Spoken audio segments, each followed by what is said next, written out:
Deci ambele proiecte noi le-am adoptat în primă lectură și eu nu le-aș pune într-un coș, ele sunt diferite, ca sensibilitate poate se aseamănă.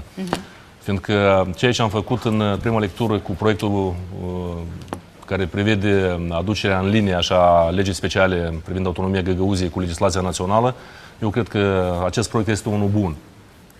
El vizează 20 de legi care sunt modificate și este, cred că, o deschidere din partea Parlamentului față de solicitările care vin de la autoritățile din autonomia găgăuză. Oricum, acest exercițiu va trebui să-și găsească finalitate. Dar în această situație, ținând cont de faptul că intrăm în campanie electorală, ținând cont de poziția unor politicieni de la Comrat, o să vedem, o să discutăm în coaliție, dar eu aș pune un semn de întrebare dacă ar fi cazul să accelerăm acum adoptarea în a doua lectură, fiindcă avem nevoie ca să fim deci, pe aceeași poziție împreună și cu reprezentanții din autonomia găgăuză, care fac parte din acest grup de lucru.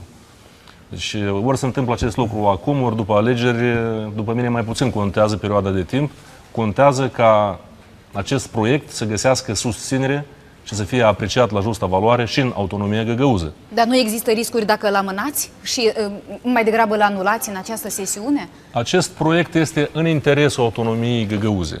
Și atâta timp cât anumiți politicieni, care sunt persoane influente și importante, declară că nu sunt de acord cu acest proiect de lege, atunci eu zic mai bine să așteptăm cu ce se termină alegerile, să vedem cine mai departe va fi un factor de decizie în autonomie, să intrăm în dialog constructiv și să finalizăm acest proiect.